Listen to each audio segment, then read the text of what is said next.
이사부 장군이 우산국을 정벌하면서 동해상에서 기승을 부리던 왜구 침입이 그 후 150년간이나 뚝 끊어졌다니 이 우산국의 지정학적 중요성이 얼마나 컸는지 짐작이 가는 대목입니다.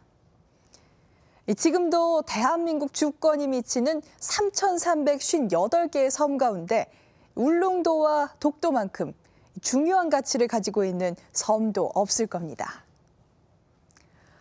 그런데 이 우산국 정벌과 함께 이사부 장군에 대한 기록이 역사에서 사라집니다.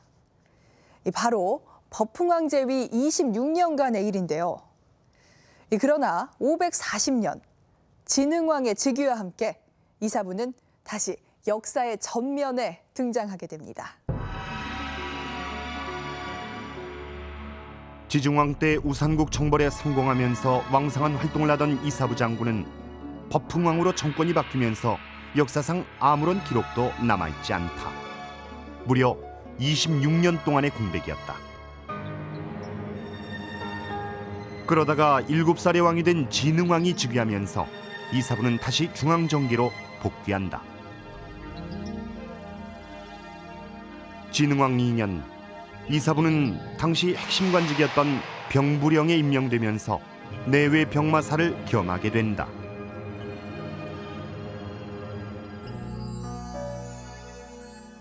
이사부 장군이 정계로 다시 복귀할 수 있었던 이유는 당시의 정치적인 상황 때문이었다.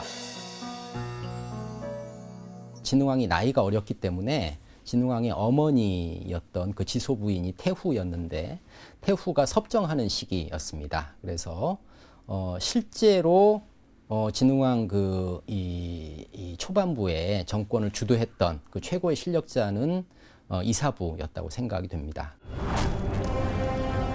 550년, 고구려와 백제가 치열한 접전으로 교란 상태에 빠지자 이사부 장군은 군사를 이끌고 나가 두 나라가 공방전을 벌이던 금연성과 도살성을 함락시켰다. 병부령을 맡은 이사부 장군은 본격적으로 신라 대외 팽창 정책에 전면에 나섰다. 이 무렵 신라는 남한강변에 위치한 단양에 적성을 쌓았다. 산능선을 따라 만안장처럼 둘러싼 성은 고구려를 대적하기 위한 신라의 전진기지였다. 적성은 한강 유역 진출을 위해 신라가 반드시 확보해야 하는 요충지였다.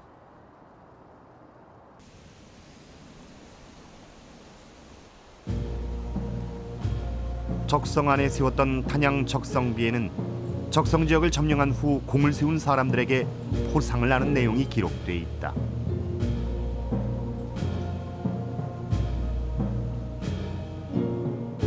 이 비문에 가장 먼저 나오는 이름이 바로 이사부 장군이다.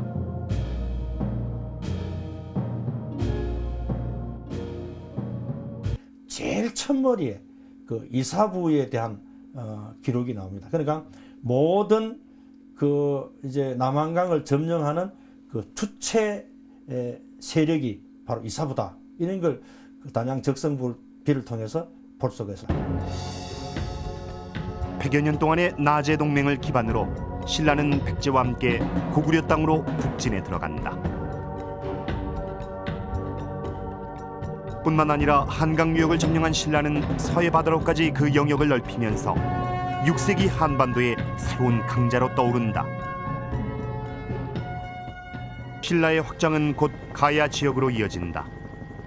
강력한 철기 문화를 기반으로 성장한 대가야는 한때 신라를 압박하는 강력한 세력이었다. 하지만 6세기 말 대가야는 더 이상 신라의 상대가 되지 못했다. 신라는 가야를 압박하면서 영향력을 키워나갔다.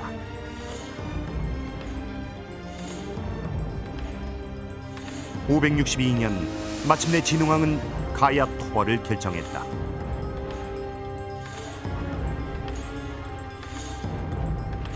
대가야 정벌에 나선 장군은 바로 이사부.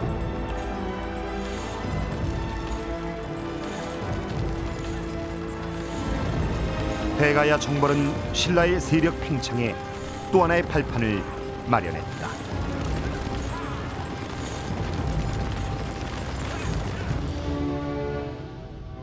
지중왕대부터 진흥왕대 이르기까지 무려 70여 년 동안 신라의 영토 확장에 앞장섰던 신라 장군 이사부. 신라가 통일왕국으로 부상할 수 있었던 원동력은 바로 이사부의 우산국 정벌이었다. 우산국 정벌을 성공시킨 다음에는 그 여세와 그런 힘을 바탕으로 해서 신라는 다시 황해 지역으로 본격적으로 진출합니다. 그래서 그 이후에 신라는 경기만을 장악해서 황해 중부의 항로 해상권 확보한 다음에 국제 질서에 본격적으로 진입을 했고요. 이런 걸 바탕으로 해서 끝내는 나당 동맹을 완성시키면서 백제를 쓰러뜨리고 나중에는 고구려마저 쓰러뜨리면서 우리가 흔히 얘기하는 삼국 통일의 사업을 달성시키게 된 겁니다. 울릉도 독도를 우리 역사에 기록한 이사부. 512년 그가 지켜낸 것은 동해바다였다.